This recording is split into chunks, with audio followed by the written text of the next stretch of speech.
Every morning for 22 years, a black man in Birmingham, Alabama, sat at his kitchen table at 5:45 a.m.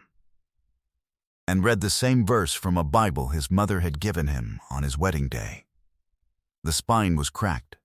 The margins were filled with his handwriting, dates, names, one-line prayers for people he had met once and never forgotten. His name was James Earl Washington, and he was 61 years old, and he had stage 4 pancreatic cancer, and his son Deshaun had not told him they were going on Family Feud to pay for his final months of treatment.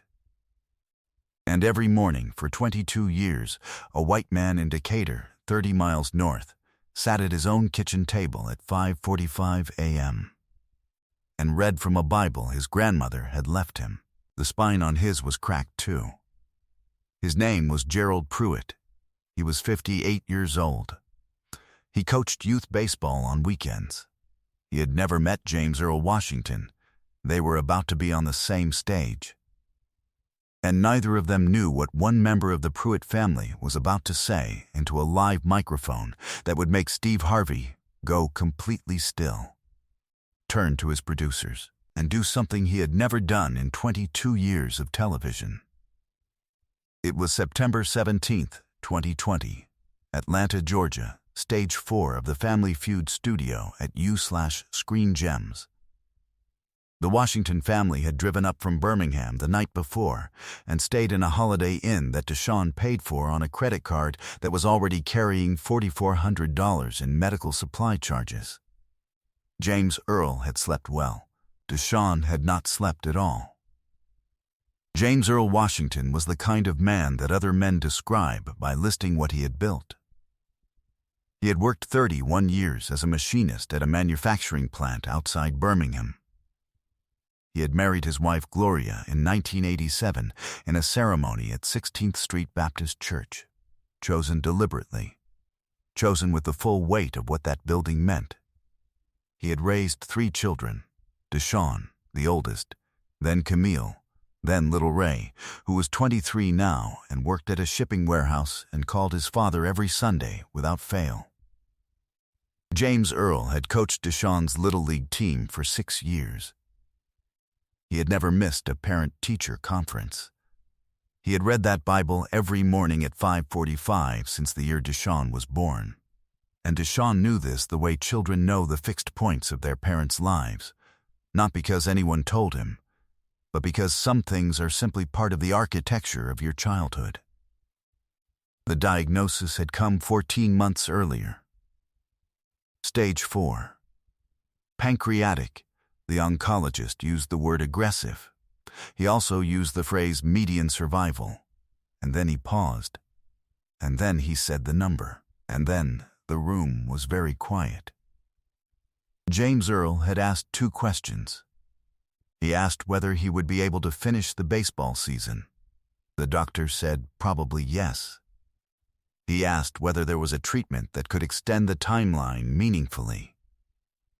The doctor said there was one, a newer immunotherapy protocol with a clinical trial component, but that it was expensive, and that insurance coverage for the clinical portion was uncertain, and that they should speak with the billing office before making any assumptions.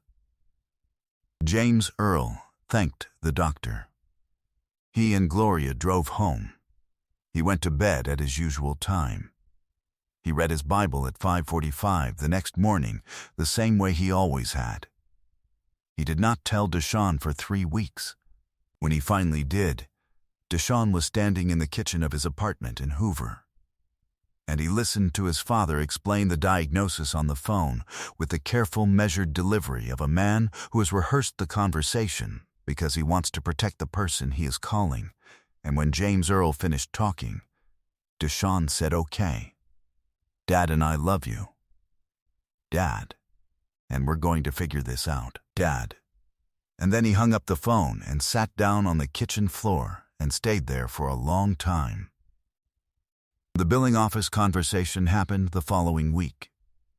The immunotherapy protocol, the one that could extend James Earl's timeline by an estimated 8 to 14 months, was approved for its standard component. The clinical trial portion was denied. The letter from the insurer used the phrase investigational in nature, and therefore excluded from covered benefits under Section 12B of the subscriber agreement. Deshawn's sister Camille, who had taken 2 years of pre-law before switching to nursing, read the letter 4 times and told Deshawn that the exclusion clause they had cited was the kind of language insurers used as a first-line defense, and that it was worth appealing. They appealed. The appeal was denied in 6 weeks. They appealed again. That denial came in 8 weeks. A patient advocacy organization connected them with a healthcare attorney named Patricia Sims, who agreed to review the file pro bono. Patricia filed a formal grievance with the state insurance commissioner. The commissioner's office acknowledged receipt. The acknowledgement was the last communication they received for 4 months. During those 4 months, James Earl received the standard component of the protocol. It slowed the progression. It did not stop it. His oncologist, Dr. Marcus Green, told Deshawn privately that the clinical trial portion was, in his professional assessment, the component that would make the meaningful difference. He said this carefully.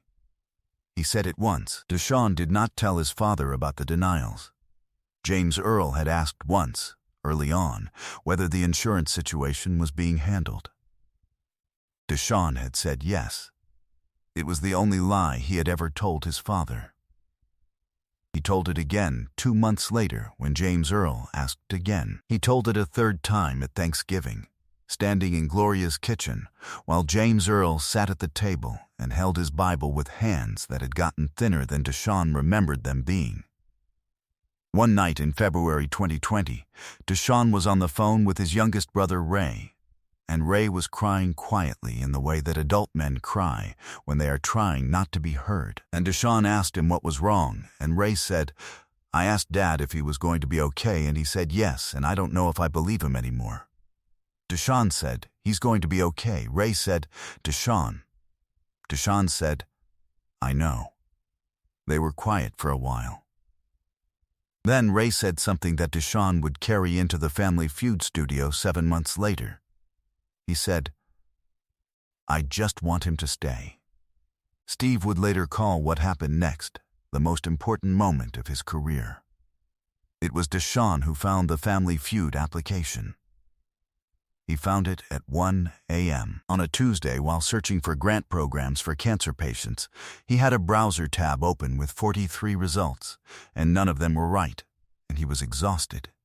And the Family Feud website appeared in a sidebar as a sponsored link for some reason that the algorithm never fully explained.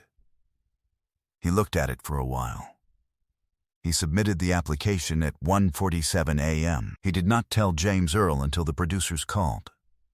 James Earl had been quiet on the phone when Deshawn explained it. Then he said, "Boy, you didn't have to do all that." Deshawn said, "I know, Dad." James Earl said, "I would have done it myself." Deshawn laughed for the first time in 3 months. They drove up to Atlanta with Gloria, Camille, Ray, and Ray's girlfriend Tamra, who had offered to drive the second car without being asked. The Holiday Inn had a continental breakfast. James Earl ate scrambled eggs and read his Bible at the small table in the hotel room while everyone else was still asleep. He always woke up at 5:45. Some things do not change. Nobody in that studio knew what the Washington family was carrying when they walked out under the lights. The game went well. James Earl was charming in the way that men are charming when they have spent a lifetime making other people feel seen, naturally, without effort, as if the lights and the cameras and the studio audience were just a larger version of the kitchen table where he had always been most himself. Steve Harvey liked him immediately. The audience could feel it. There was a moment in the first round where James Earl answered a question, and Steve laughed. Really laughed, caught off guard, and pointed at James Earl and said, "Where have you been all my life?" And the audience loved it. and James Earl smiled the way he smiled when something delighted him, which was with his whole face and not just his mouth. The Pruitt family from Decatur was good-natured competition. Gerald Pruitt was the kind of opponent you hoped for, solid, gracious, quick to laugh at himself.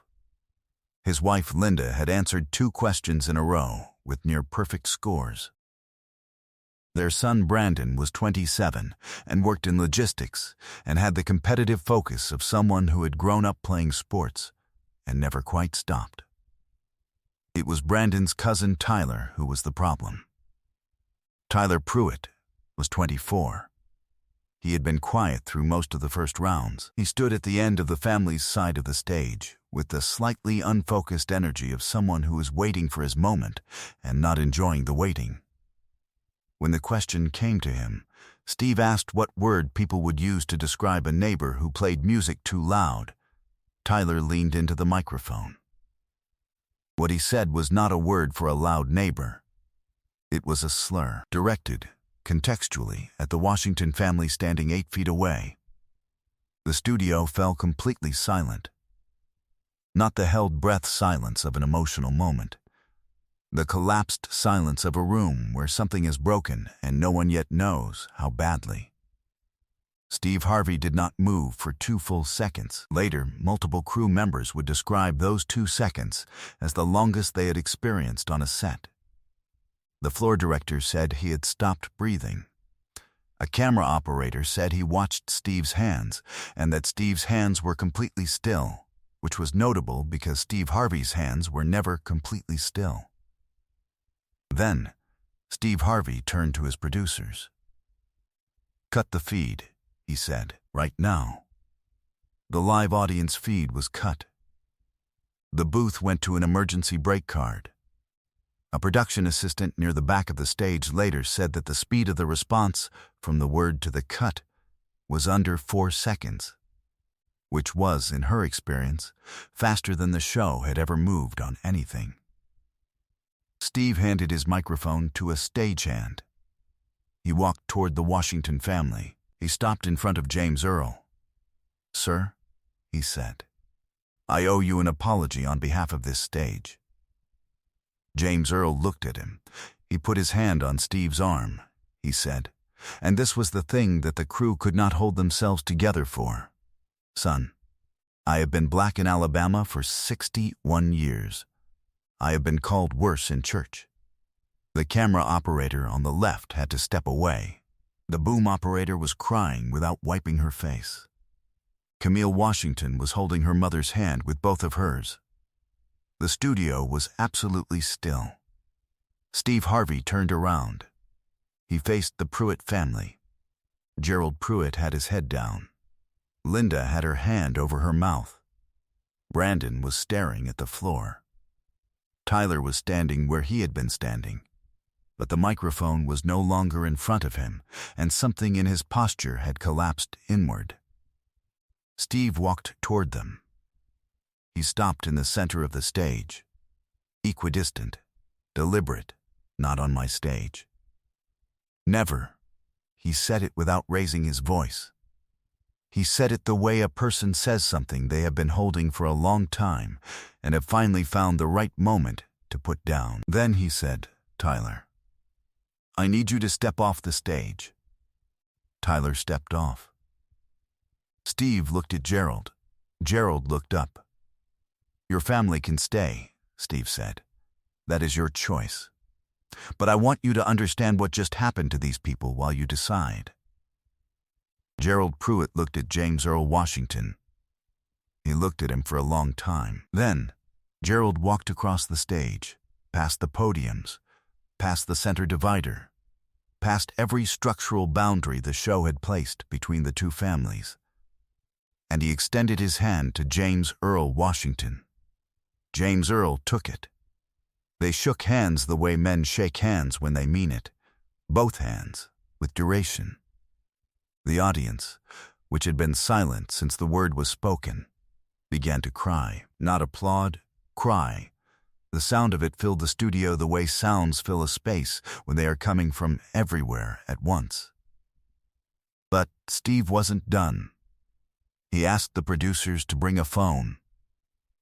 While they were getting it, he turned to the audience and said nothing. He just let the moment be what it was. He understood, and this was the particular intelligence of Steve Harvey, the thing that made him different from other hosts, that some moments do not need narration. They need witness. When the phone came, he called Deshaun aside. He asked him quietly what his father actually needed. Deshaun told him. Not the public version, the real version, the clinical trial component, the denial letters, the 8 months of appeals, the number Patricia Sims had given them as a best-case scenario for what full funding would cost. Steve listened. He nodded.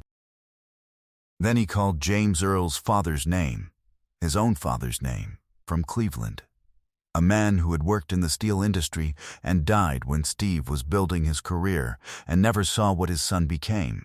And he said, "I made a promise. A long time ago, sitting in a car with nothing, I made a promise to God that if He got me out of that car, I would spend the rest of my life helping people. I have not broken that promise once, and I am not going to start today." He addressed the camera directly. "Everyone watching at home, I want you to see this man. His name is James Earl Washington. He gets up at 5:45 every morning, and he reads his Bible, and he goes to work, and he raised 3 children, and he never asked anyone for anything. And right now, he needs something, and we are going to give it to him." The studio fell completely silent one final time. Steve Harvey committed, live on that stage. Through his foundation and 2 partner organizations, he called in the following 48 hours to funding the full clinical trial component of James Earl's treatment protocol. He also committed to covering the gap costs that had accumulated over 14 months of appeals. $23,400 in out-of-pocket charges that the Washington family had been carrying across 4 credit cards, and a personal loan from Gloria's sister. The total came to $91,000. Both families received their game winnings. The Pruitt family's portion, which Gerald insisted on contributing in full to the Washington family, was added to the total.